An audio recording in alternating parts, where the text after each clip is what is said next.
말씀의 배경은 이렇습니다. 이제 우리 예수님께서 제자들과 3년간을 같이 다니시다가 하늘나라로 아버지께로 다시 돌아가실 때가 됐어요. 그래서 제자들을 모아놓고 사실 분위기가 좀 무거운 이야기를 하고 있는 겁니다. 무슨 무거운 얘기냐?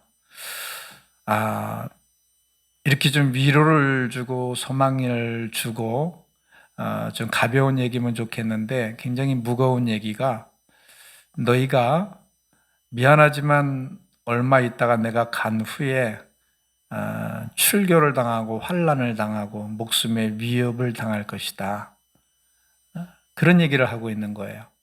그게 좀 무겁죠, 분위기가. 그런데 걱정하지 말아라. 내가 가지만은 내 후에 성령이 오셔서 너희와 함께 하실 것이기 때문에 실상을 말하노니, 사실을 말하는데 내가 있는 것보다 더 좋다, 이 얘기를 하시는 겁니다. 그럼 제자들은 아니에요, 저는 주님하고 정이 들었어요. 주님이 옆에서 병자도 고쳐주시고 우리들의 방패막이가 되어주시고 사두개인과 바리새인들이 공격해 올 때 그 하나님의 지혜를 그 변론하는 그것이 더 필요해요. 이렇게 말할지 모르겠지만은 주님이 말씀하시는 거예요. 너희는 그거 잘못하는 거야. 진짜 사실을 말하는데 그게 아니야. 성령께서 오시면 더 좋아. 이 얘기를 전달하려고 하는 것입니다. 오늘 말씀을 좀 펴고 한 절씩 보면서 보려고 합니다. 1절에 보니까 내가 이것을 너에게 이름은 너희로 실족하지 않게 하려 한다. 왜 실족을 하냐 하면 조금 전에 말씀드린 것처럼 무거운 분위기예요. 출교를 당한대요. 죽음, 자기의 목숨의 위협을 느낀대요. 그래서 이런 일에 대하여 실족하지 말라고 하는 것입니다. 여기서 출교라는 것은 아예 월드미션 교회에서 아무개 예배 태도가 좀 불량해, 당신 오늘 제적 해가지고 잘리는 거. 요즘은 뭐 그래도 상관없죠. 옛날 같으면 저 뒤에서 손 들고 꺼이꺼이 대고 울면서 하나님 제가 잘못했어요 이러는데 요즘에는 그런 거 없어요. 아마 목사가 그런 치리했다가는 잘 있어? 여기 이미 교회 여기만 있냐? 딴 데 갈 거예요. 이게 자기 영혼을 망치는 것 같아요. 그렇지 않아요? 자기 영혼을 살리기 위해서는 그 자리에 무릎 꿇고 두 손을 들고 벌을 받고 자기를 좀 이렇게 돌아볼 수 있는 시간을 가져야 되는데 요즘엔 그런 게 없어요. 근데 여러분, 책망 받을 때 책망 받을 줄 아는 사람이 진짜 성숙한 사람이고 사는 사람이에요. 이걸 모르는 사람들이 너무 많아. 그러니까 말세에 뭐라고 그랬어요? 자긍한다고 그랬어요. 자기를 사랑하는 거예요. 난 내놓을 수 없어. 난 난데 왜 내가 미쳤다고 그러냐? 우리 주님 앞에 겸손합시다. 그러면 그럴 거예요. 아니요, 저는요, 하나님의 하늘에서 음성을 여봐라라 하고 그렇게 들려주시면 저는 무릎 꿇고 두 손을, 물구나무라도 설 거예요. 아니면 환상을 딱 보여주시고 예수님이 나타나셔가지고 너 무릎 꿇어, 두 손 들어, 그러면 저 할 거예요. 웃기는 얘기하지 말라고 그래요. 주님은 죽을 때까지 그렇게 안 나타나요. 오늘 목사를 통해서 얘기하는 거고 성도를 통해서 얘기하는 거고, 그런 주님이 기대하면 안 되죠.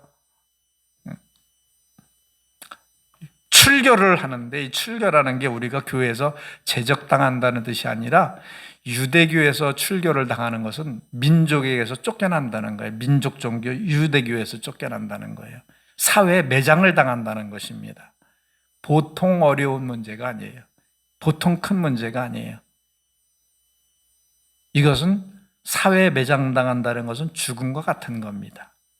그리고 너희 목숨을 위협할 것이라고 그랬어요. 이런 일을 당할 것이기 때문에 실족한다는 거예요. 근데 오늘 주님께서 뭐라고 말씀하시느냐? 이 실족하는 일이 너희에게 닥칠 것인데 그때 실족하지 않게 하기 위해서 지금 얘기한다. 뭡니까? 예방주사를 놓는 거죠. 예방주사를 맞지 않으면 그것이 왔을 때 우리는 대항할 능력이 없잖아요. 그래서 이 말씀을 보면은 예수님이 내가 너희를 사랑한다. 그래서 너희 앞에 있는 뭘 실족하는 문제들, 시험거리들, 고난들 다 내가 물리쳐 줄게. 이러면 얼마나 좋습니까?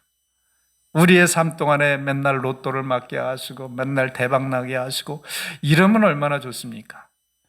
네, 우리 주님의 말씀의 전제는 뭡니까? 너에게 실족하는 일이 있다는 것이에요. 없다는 것이 아니라 분명히 반드시 있다는 것입니다.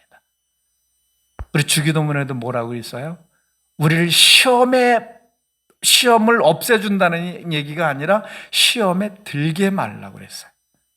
시험은 있지만은 빠지지 않게 기도하는 겁니다. 하나님이 이 세상에 우리를 이끌어가는 섭리 속에는 어려운 역경과 고난이 없다는 것이 아니라 있는 것을 전제하지만 그러나 거기에 빠지지 않는 게 중요한 겁니다. 오늘 주님께서 그 얘기예요. 실족하는 일이 없는 게 아니라 있는데 그거에 대해서 대비하기 위해서 내가 말씀을 한다.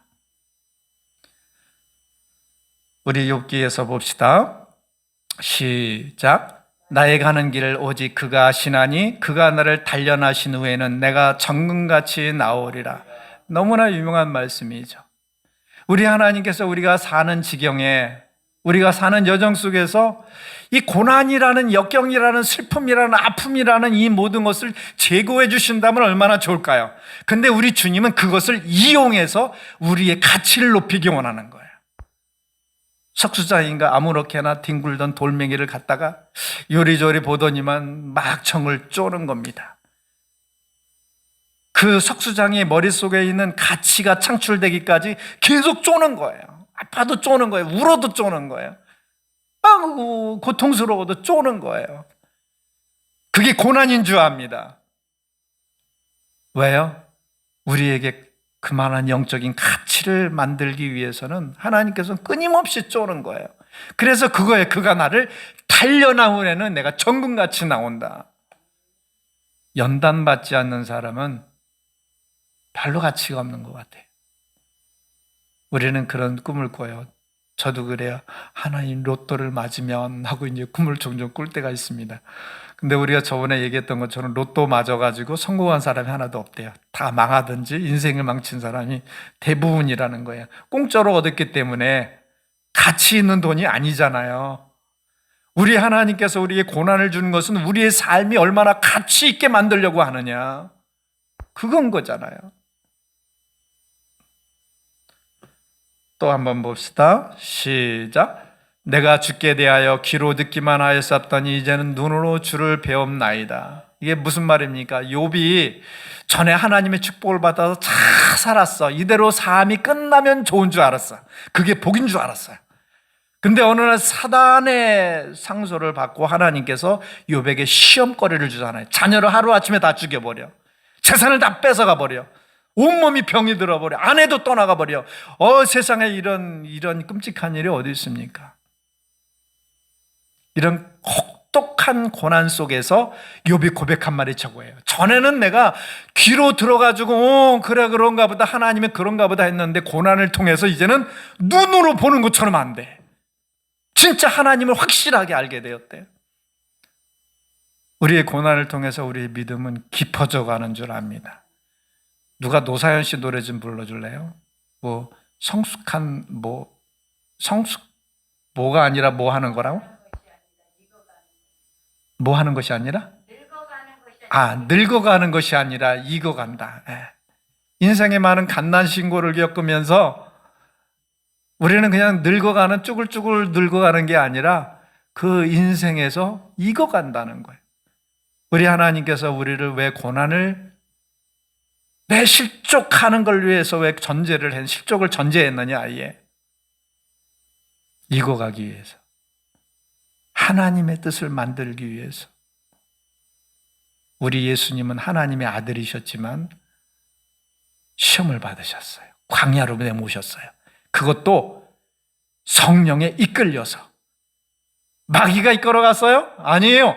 하나님 자신이 이끌고 성령에 이끌려서 시험 받으러 간 거예요. 광야로 간 겁니다. 우리들 하나님 자녀이니까 그런 거 없애주세요라가 아니라 성령에 이끌려서 우리도 광야로 내몰릴 때가 있다는 것입니다. 하나님의 프로그램이에요. 하나님의 의도예요. 근데 여기서 하나님의 의도를 깨닫지 못하면 다 싫어. 그 의도를 깨닫지 못하면 이 고난의 고통의 기간이 원망과 불평으로 끝나버려요. 이런 실족하는 일을 미리 만들어 놓고 하나님께서 우리를 연단하신다는 것을 우리를 알아야 합니다.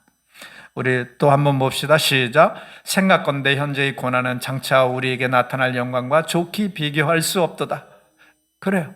우리가 당하는 고난들이 이 다음에 하나님 앞에서 나타날 영광에 비하면 잽이 안 된다는 거예요. 얼마나 그 나라의 영광이 큰지 지금 고난은 이건 아무것도 아니라는 거예요. 우리 저 말씀을 믿읍시다. 참새가 떨어지는 것 하나님의 허락이 없이는 떨어지지 아니한다고 그랬습니다. 오늘 우리가 고통받고 힘들어하는 거 하나님의 허락이 없으면 있지 않는 일인 줄 압니다.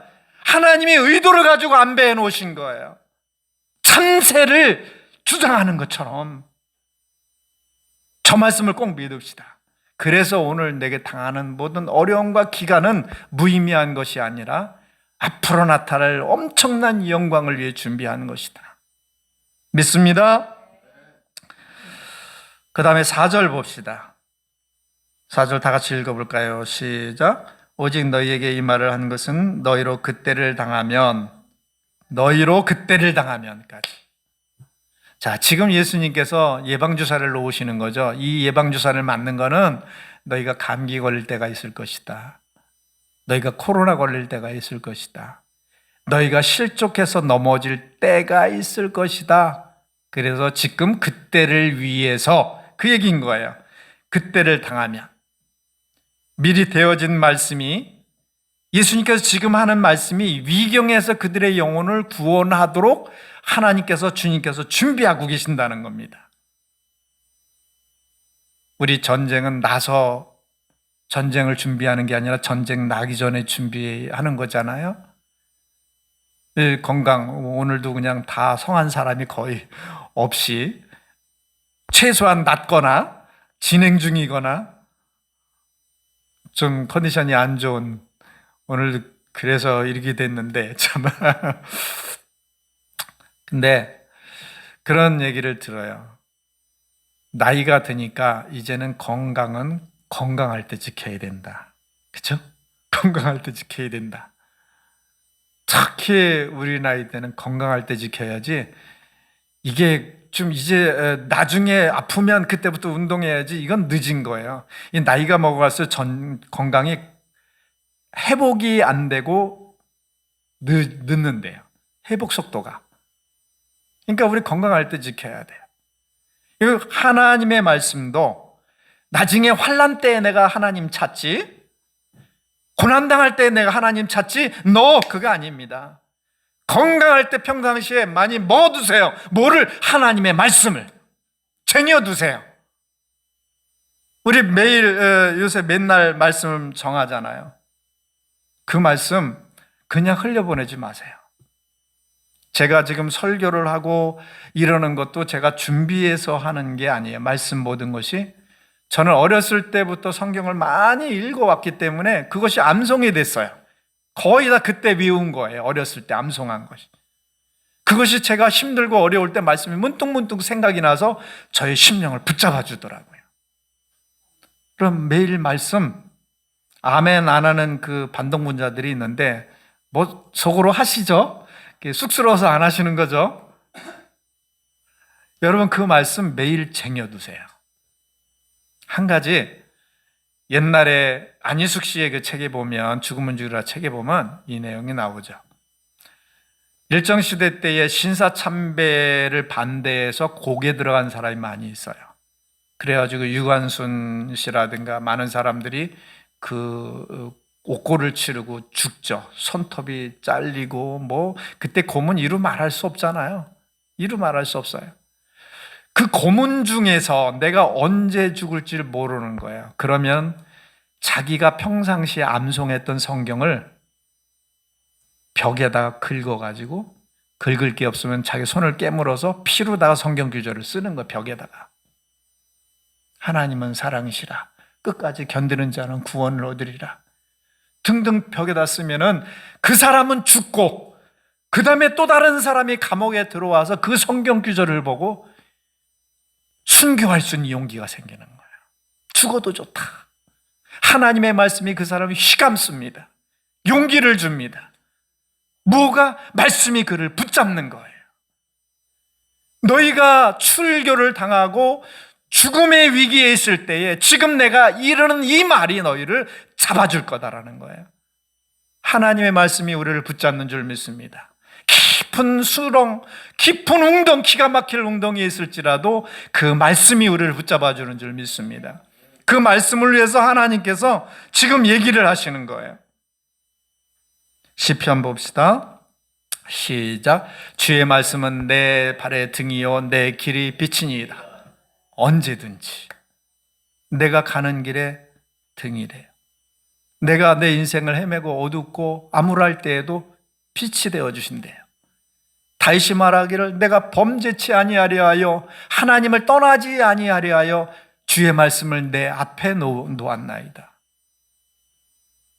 하나님의 말씀을 항상 우리의 가슴속에 이렇게 간직합시다. 그날을 위해서 주님께서 지금 말씀하고 계신 거예요. 너희가 그날 출교를 당하고 목숨의 위협을 받고 고난과 환난을 당할 날이 있는데 그날을 위해서 내가 지금 얘기를 한다. 또 봅시다. 시작. 이에 저희가 그 근심 중에서 여호와께 부르짖음에 그 고통에서 구원하시되 저가 말씀을 보내어 저희를 고치사 위경에서 건지시는도다. 고통 중에 힘들고 어려워하며 부르짖어야만 될 때에 하나님께서 말씀을 보내서 위로를 하시는 겁니다. 힘을 주시는 겁니다. 왜냐하면 이 하나님의 말씀은 천지 만물을 지으셨잖아요. 말씀이 해를 있게 하고 말씀이 달을 있게 하고 말씀이 온 세상 만물을 있게 하신 그 말씀이 내게 올 때 빛이 안 되겠습니까? 나의 혼란한 마음을 탁탁 질서를 안 만들어 주시겠습니까? 모든 것을 만들어 주실 거죠.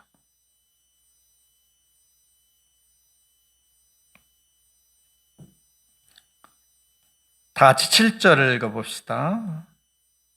시작. 그러나 내가 너희에게 실상을 말하노니 내가 떠나는 것이 너희에게 유익이라. 여기까지만 보겠습니다. 오늘 제목 실상을 말하노니. 근데 먼저 그 전에 5절을 한번 볼까요? 5절에 보면 지금 내가 나를 보내신 이에게로 가는데 너희 중에서 나더러 어디로 가는지 묻는 자가 없다고 얘기를 합니다. 그러니까 지금 예수님은 이제 공생애를 다 마치고 하나님 앞으로 돌아간다고 이제 얘기를 하는데 제자들은 모르는 거예요. 예수님을 정확히 이해를 못하니까 자꾸 어디를 간다고 그러지? 근데 사실 지금 16장이잖아요. 13장에 보면은 예수님이 얘기를 해요. 나 아버지께 돌아간다 그랬을 때 베드로가 뭐라 그러니까 저도 가겠습니다. 그랬더니 예수님이 너 지금은 못 와.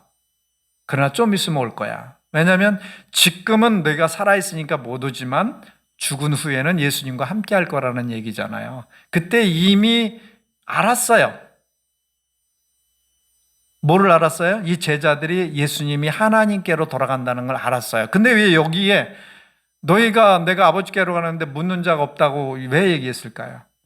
이 얘기를 한국말 그대로 하면은 우리가 오해를 하게 돼요. 처음 얘기하는 것처럼. 이 말의 본뜻은 내가 아버지께로 가는 것을 너희가 확신을 못한다는 얘기예요. 확실하게 믿지를 못한다는 얘기예요. 그 얘기입니다.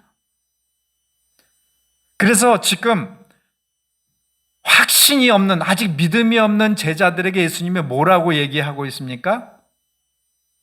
뭐라고 얘기를 하고 있는 거예요? 예수님, 떠나가면 어떻게 해요? 우리들은 어떻게 해요? 귀신을 어떻게 쫓아내고 병자들은 어떻게 고치고 많은 사두인과 바리새인들이 끊임없이 우리를 헛되들려고 오는데 우리가 어떻게 대처해요? 두렵고 떨리는 거예요. 그리고 예수님 없으면 우리는 어떻게 해야 돼요? 흩어지나요?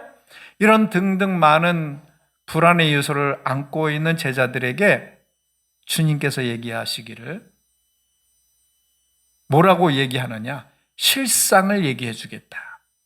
그 얘기인 것입니다. 그래서 확신 없고 방황하고 근심되는 제자들에게 지금 실상을 말하고 계시는 겁니다. 자, 이것을 왜 그러냐? 제자들은 예수님이 죽지 않고 그냥 자기들하고 같이 있으면 좋잖아요. 그렇잖아요? 돈 없으면 얘야 가가지고 물고기 잡아라. 물고기 열면 돈 있다. 이러고 떡 가지고 와라. 떡을 뚝뚝뚝 띄워주면 막 그냥 떡 5개가 5,000명을 먹이고 이런 기적이 있는데 얼마나 좋아요. 근데 우리 예수님은 얘기하기를 제자들의 생각과는 다르게 얘기를 합니다. 내가 너희와 함께 있어서 너희의 모든 문제를 해결해 주면 좋겠지만 더 좋은 게 있다. 그게 뭐냐면 내가 간 뒤에 성령이 올 건데 그 성령이 너희를 이끌어 줄 거다. 이런 얘기를 하는 거예요. 그러면 우리들로 봐서도 예수님이 있는 게 좋습니까? 성령이 오는 게 좋습니까? 그 차이를 알아야 선택을 할 수 있는 거예요. 예수님이 있는 것과 예수님이 없고 성령이 있는 것과 무슨 차이가 있을까요? 예수님께서는 당장 모든 것이 안심이 되잖아요. 예수님이 이런 말씀을 하셨죠. 내가 하는 일을 너희도 할 것이요 이보다 더 큰 일도 할 것이다. 그렇죠? 아니, 우리가 예수님보다 더 큰 일을 한다고요? 예, 맞습니다. 예수님은 3년밖에 일 못 하셨어요. 우리는 3년만 살 거예요? 더 많은 시간을 일할 수 있는 거죠. 예수님의 지면에서 물론 많은 것을 다 기록은 안 하셨지만 여기 공간복음에 있는 내용만큼만 활동하셨다면 우리는 평생을 살면서 더 많은 일도 할 수 있을 거예요.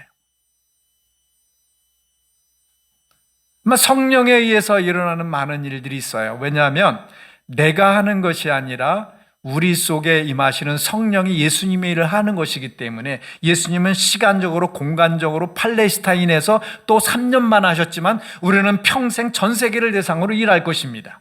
그걸 내가 하는 게 아니라 성령께서 하시는 거잖아요. 더 큰 일을 할 수 있는 거잖아요.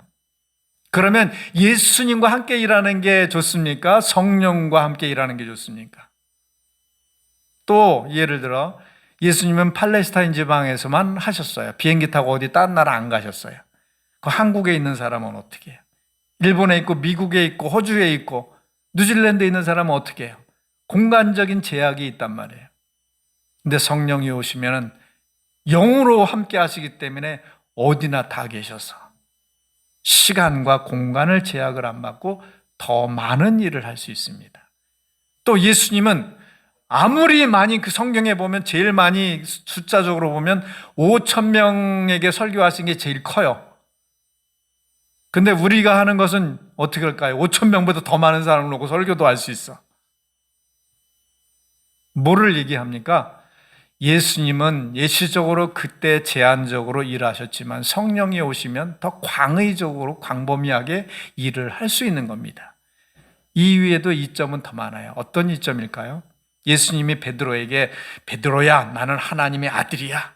제자들아 나는 누구야 3년 반을 쎄빠지게 가르쳤는데 죽을 때 예수님 십자가에 죽을 때 어떻게 했느냐? 다 도망갔어. 수제자조차도 도망갔어. 예수님 목회는 겉으로 볼 때는 실패한 목회입니다. 예수님이 직접 가르쳤는데도 실패했어요. 예수님이 직접 말했는데도 믿지 못했어요. 그런데 오늘 우리들은 어떻습니까? 누가 말을 하면 믿어주는 것, 눈에 보이는 건 믿을 수 있겠지만은 우리 마음으로 믿을 수 있는 능력은 성령에 의해서 일어납니다. 3년을 그렇게 예수님이 가르쳤는데도 믿지 못하고 근심 걱정하고 있는 제자들을 보세요. 오늘 성령이 임하시면 3년 아니라 1초만 해도 변화할 수 있는 줄 믿습니다. 그게 성령의 능력이에요. 이점이에요. 3년을 동고동락하면서 가르쳤는데 제자들은 그거를 몰랐어. 몰랐어. 어떻게 머리로만 한 거야. 지식으로만 한 거야. 그러나 오늘 성령이 임하면 머리로 하는 게 아니라 가슴으로 알게 되는 거예요. 그런 역사가 있기 때문에 성령이 오시는 게 유익하다는 거예요. 그럼 뭘 얘기해 줄까요? 오늘도 교회 생활하는데 오늘도 내가 믿음 생활을 한다고 하면서 내 지식으로 머리로 생활하는 사람이 많아요.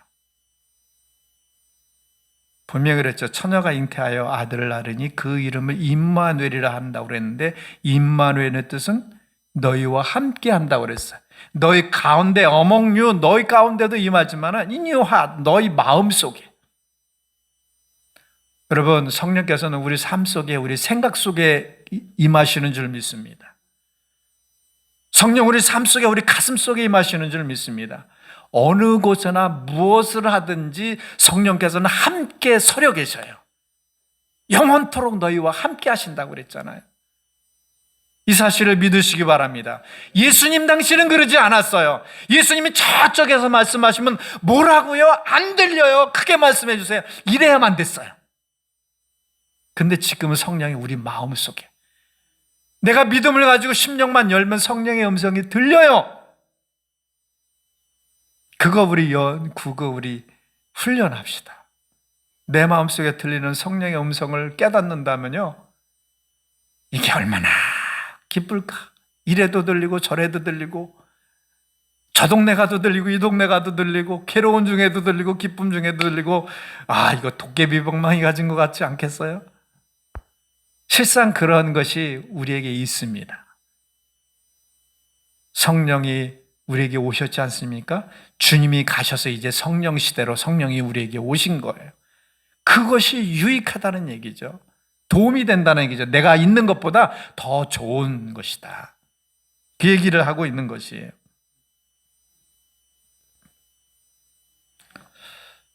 시간이 가지만 또 8절 봅시다.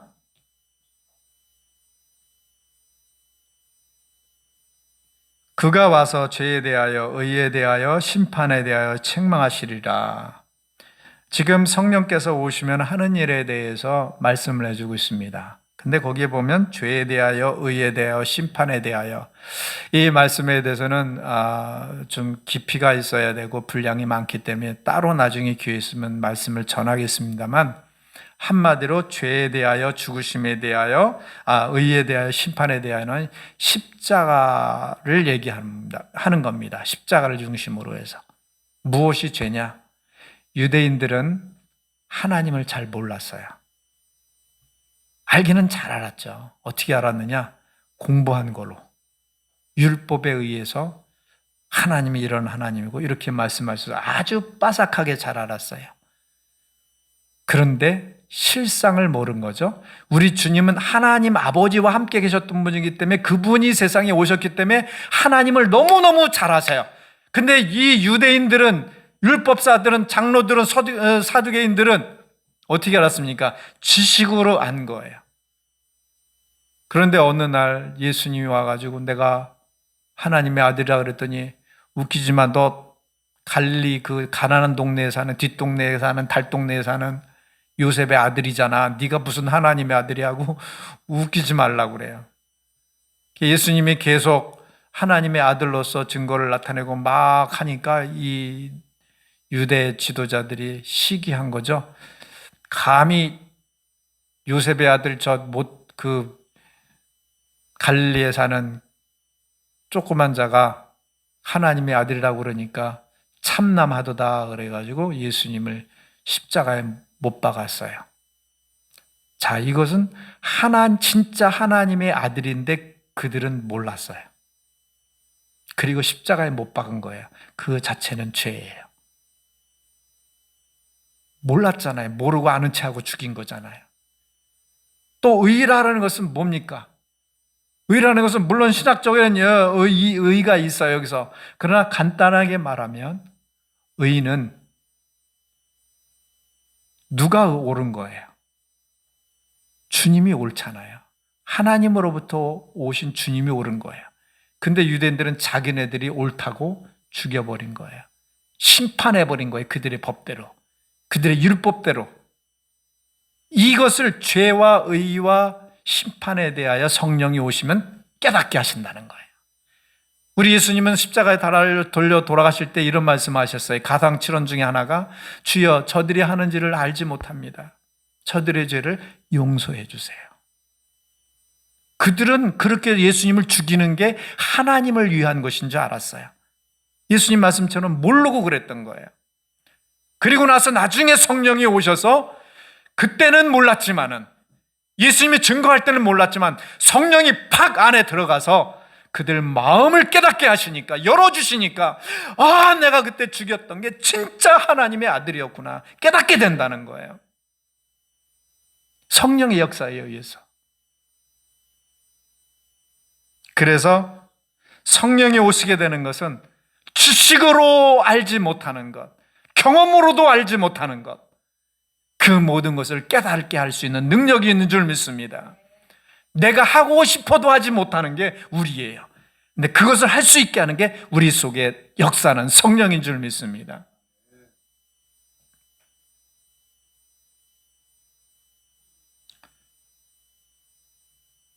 그리고 또 성령께서 하시는 일은 13절에 한번 볼까요? 13절에 보니까 그러나 진리 성령이 오시면 그가 너희를 모든 진리 가운데로 인도하시리니 그가 스스로 말하지 않고 오직 듣는 것을 말하며 장래일을 너희에게 알리시리라. 먼저 거꾸로 말합시다. 장래일이라는 건 뭐예요? 예수님 믿으면, 제가 기도 많이 하면 하나님께서 예언의 은사를 주셔가지고, 너는 앞으로 어떻게 될 거야? 가다 넘어질 거야? 일어설 거야? 뭐 가다 대박 날 거야? 이런 예언을 얘기합니까? 그런 얘기가 아니에요. 우리 예수님의 지금 성령이 하는 예언은 무슨 예언을 말하냐면, 예수님에 관해서 구속사적인, 우리를 천국에 인도할 때까지 구원하기까지 과정을 알게 한다는 거예요. 어떻게 알게 돼요? 예수님이 우리를 위해 고난당하시고 죽으시고 부활하시고 승천하시고 하늘 보좌에 있다가 다시 심판하러 오시는 이 모든 내용을 알게 하신다는 거예요. 믿게 하신다는 거예요. 여러분, 이거 교리적으로 설명해가지고 믿어집니까? 그거는 그냥 지식이에요.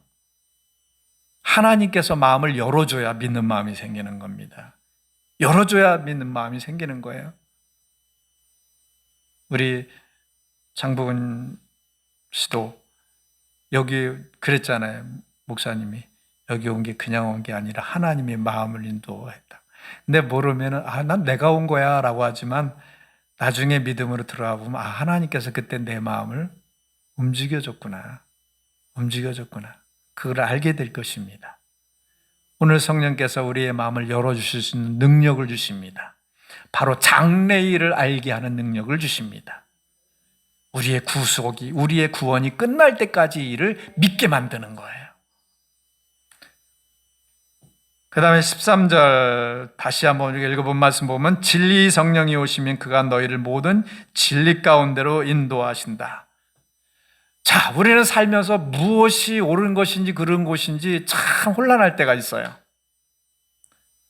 근데 성령께서 우리의 마음속에 이거야 라고 판단력을 주시고 이거야 라고 우리의 마음의 길을 안내해 주십니다.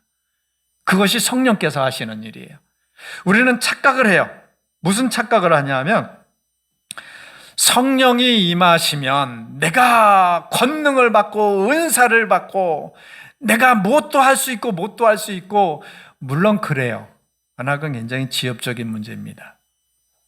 뭐가 가장 주된 목적입니까? 성령이 오셔서 하는 일은 예수님을 믿게 만들고 알게 만들고 예수님이 한 말씀으로 우리를 인도하시는 겁니다. 마치 기차가 레일 위를 달릴 수밖에 벗어나지 않는 것처럼 성령은 말씀 안에서만 역사하십니다. 근데 이거를 착각을 많이 한 것 같아요. 저는 어느 때 놀랐어요. 제가 믿는 기독교가 병자를 고치고 방언을 말하고 환상을 보고 신비한 역사들을 하는 것에 대해서 저는 우월감을 가졌어요. 근데 어느 날 저를 실망시킨 영상을 봤어요. 그게 뭐냐? 불교에도 방언을 하더라고. 이슬람에 가도 막 병자 고치더라고. 다른 교회에 가도 막 환상을 보고 그러더라고. 그럼 뭐야? 나는 우리 예수님 믿는 사람에 그런 역사가 나타나는 줄 알았는데 저들도 다 해요.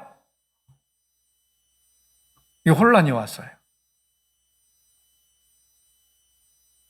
네, 우리 하나님께서 성경 말씀에 처음부터 강조하셨던 내용은요, 이런 이적과 기사가 아니었어요. 하나님의 말씀이었어요. 하나님의 말씀만 강조했던 거예요. 너희가 가나안 땅에 들어가서 잘 될 것도 내 말씀을 좌로나 우로나 치우치지 아니할 때, 내 마음에 간직하고 그대로 이행할 때, 그때의 모든 성공과 복락을 약속하셨지, 능력을 받고 와 해가지고 병자를 고치거나 죽은 자를 일으키거나 환상을 보거나 신비한 역사들은 이미 가나안 땅에도 있었어요. 하나님은 그게 목적이 아니었어요. 오늘 성령이 우리에게 오셔서 하는 일은 제일 큰 은혜가 목적이 뭐냐? 하나님의 말씀이 믿어지는 겁니다. 믿고 사랑하게 되는 거예요. 진짜 하나님이 살아계시구나, 나에게 이런 말씀하셨구나, 감사해요. 이 성령의 더 큰 역사가 어디 있겠어요? 이보다 많은 성령의 외적인 역사들이 있죠.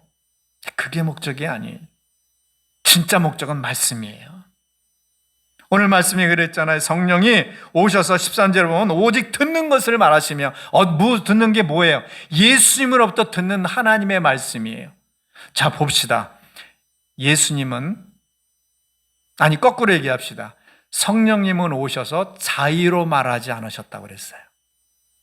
성령의 생각, 내가 너에게 말하는데 아버지는 이렇게 말씀하셨고 예수님이 이렇게 말씀하셨지, 근데 내 생각은 좀 틀려. 내 생각은 이렇고 이래. 그렇지 않니? 이렇게 얘기하셨을까요, 성령이? 아니에요. 성령은 오직 주님께로부터 들은 말씀, 그것을 생각나게 하시고 그것으로 인도하셨습니다. 우리 주님은 어떻게 하셨을까요? 내가 하는 내 말은 내 말이 아니야. 아버지께서 내 속에서 그의 말을 하는 거야. 자기의 말을 하지 않고 아버지의 말을 한 게 우리 예수님이에요. 오직 성령이 오셔서 우리에게 하시는 말씀은 우리의 욕심에 따라서 기도를 많이 했더니 내가 어떤 음성을 듣고 내가 어떤 지도를 받고, 물론 지엽적으로 그래요. 그러나 가장 중요한 것은 주의 말씀의 레일을 달리는 것이 성령인 것입니다. 주의 말씀에 항상, 성경을 보고 다른 말로 캐논이라고 그래요.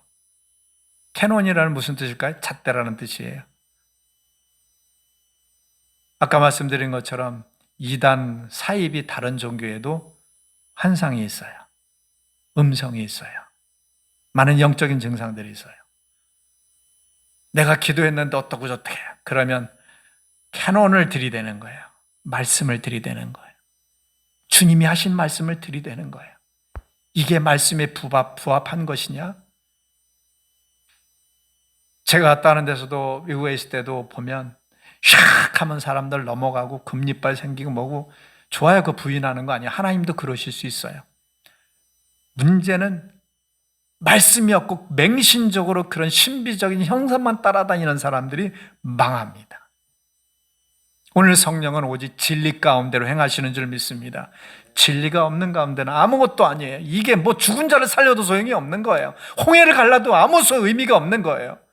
살리는 것은 오직 하나님의 말씀입니다. 진리일 뿐입니다. 오늘 성령의 역사는 진리를 위해서 오신 분입니다. 제일 큰 은혜는요, 하나님 믿는 겁니다. 말씀을 믿는 겁니다. 말씀대로 살 때에 하나님께서 약속하시고 준비해 주신 보장된 복락이 있는 것입니다.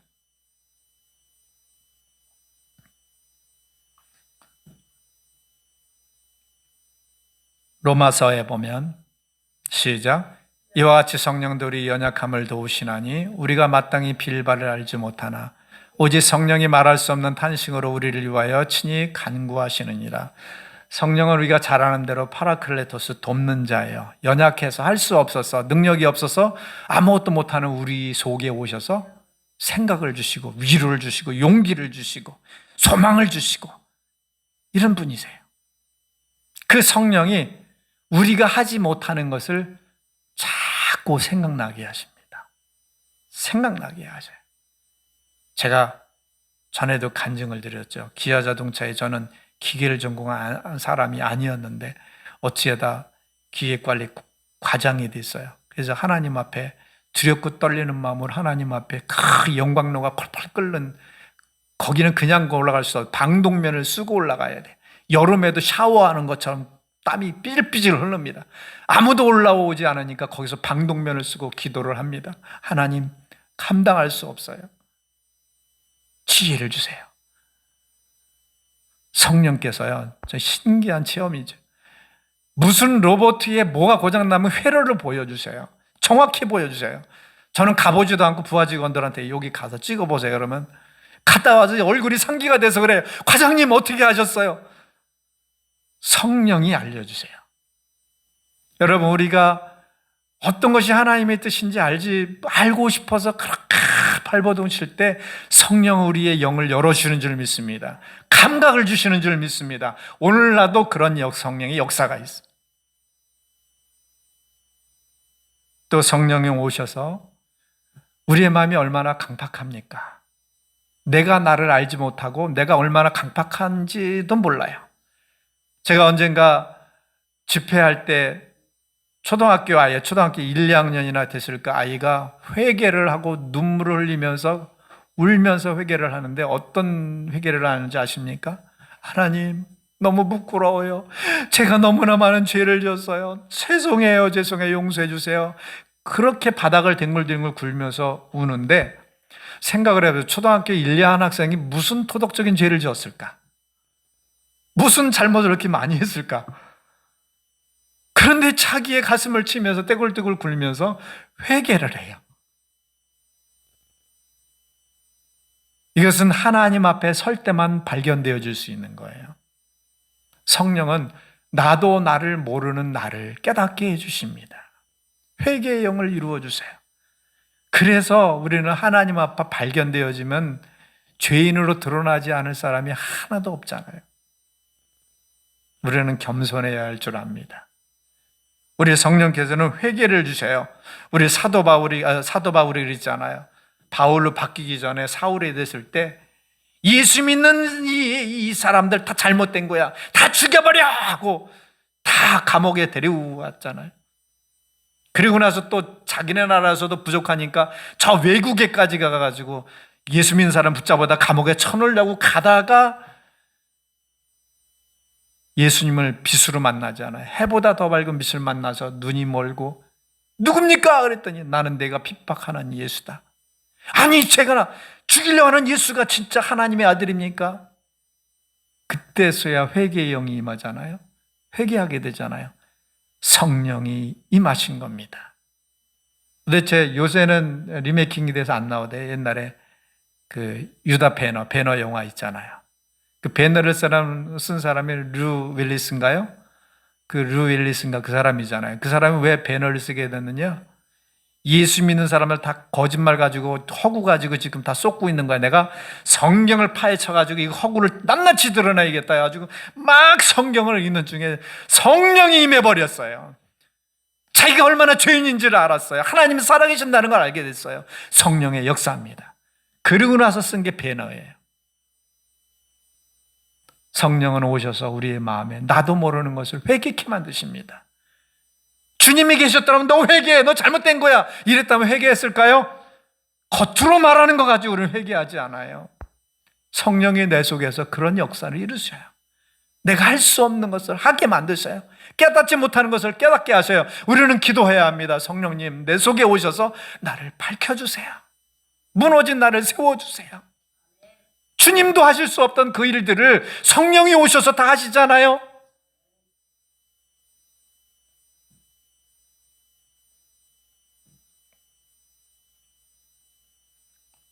성령님은 우리 소원과 육심대로 움직이지를 않습니다. 오직 말씀의 레일로 달리십니다. 그래서 우리는 자꾸 믿는 사람은 이 좀 의존적인 경향이 있어서 자꾸 뭐 하나님께 신비적인 응답을 바라는 경우가 있어요. 뭐 환상으로 주시고 또 대박나게 해주시고 어찌고 저찌고. 그런데요, 기적을 찾지 말고 말씀 속에서 찾아야 돼요. 그리고 성령은 어디로 가느냐? 말씀이 있는 곳으로 갑니다. 말씀이 없는 우리의 기도만 막 한다고 그곳에 있지 않아요. 제가 학생 시절에 목사님이 응답받는 비결을 하나 지금도 잊어버리지 않는 게 있어요. 응답받는 비결은 사람도 그렇잖아요. 목사님이 저에게 어느 날 내가 밥 한번 살게요. 그러면 밥 안 사면 어떻게 돼요? 목사는 신뢰 못 해요. 에이, 뻥이잖아. 신뢰 안 해.